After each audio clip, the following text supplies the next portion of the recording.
Welcome back. This is a story about Tom. Tom was a guy that I met my summer between my freshman and my sophomore years in college.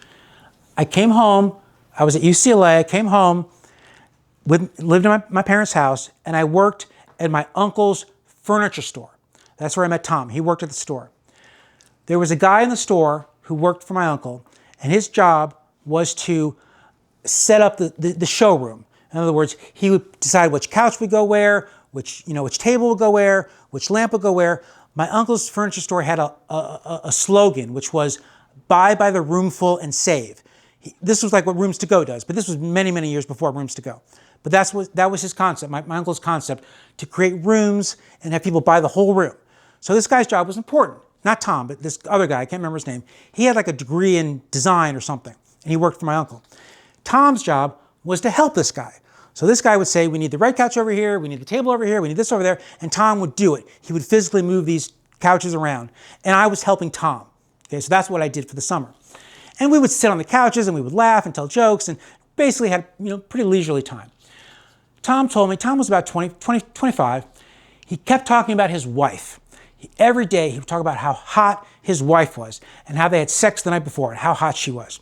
And he had a baby, they had a baby together. And one day, he didn't drive. I don't even know how he got to work. He must have taken the bus or something. So one day I said to him, hey, can I give you a ride home so I can meet your wife? All I hear is talk about how hot she is and your baby. He said, sure.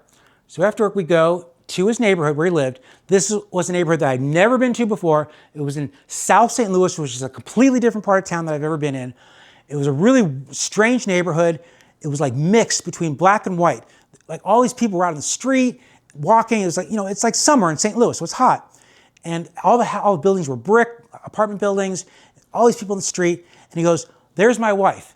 Well, this woman, this was his wife, looked like a Marine. Okay, she looked like a Marine. She was sitting on the hood of a car, smoking a cigarette, okay, with her legs crossed. She had big, broad shoulders. And like I said, she looked like tough. I'm like, oh my God, this is the woman that you're think is so hot. So he comes up to the wife, and I don't even know where the baby is at this point. And he says, I want to show him the apartment. And she goes like this. The wife says, don't go up there. I haven't been up there all day. I haven't cleaned. Don't go up there. I'm thinking, what have you been doing all day? Sitting on the hood of a car smoking cigarettes? So he took me up to his apartment. It was like the third floor walk up. No air conditioning. It's like 90 degrees, super humidity in St. Louis. He had like 3 box fans on the floor between each room. It was like 3 rooms in a row. And the fans were blowing air, try to circulate air through the apartment.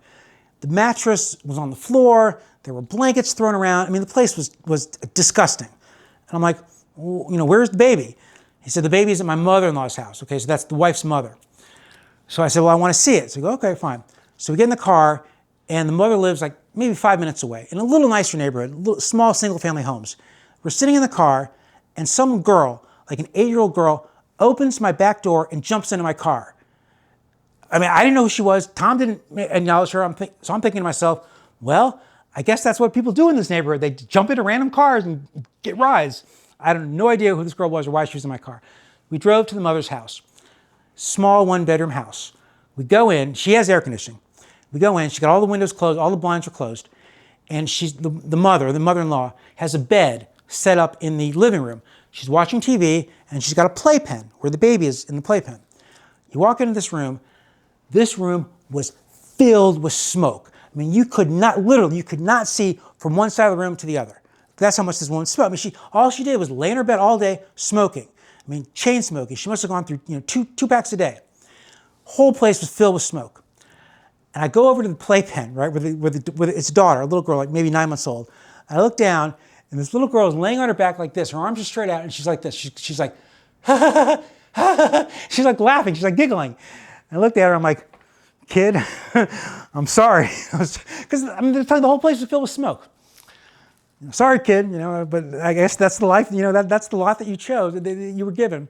So I left, and I said, Tom, you have a beautiful family. I was being very, very gracious to him. And I left. I tried to get back to my house. Well, the street that he lived on had a name. I can't remember what it was called. I think it was called Chippewa. And I was driving on Chippewa, and all of a sudden, the street name changes. It's no longer Chippewa. Now it's like Main Street or some other street. And I'm driving along. I'm like, What happened to Chippewa? And then I keep going further, and it changes again. I finally pulled into a gas station. I'm like, what's going on here? I'm supposed to be on Manchester. That's the name. I was supposed to be on Manchester. The guy was like, that is Manchester. Well, he meant that that's the same street. But the street changed names like 3 times before I got to my house, or got to my location. So that was very strange. That was the story of Tom. Don't forget to read my book, Broccoli Time, by Dante Allen, available now on Amazon Books. That's the end.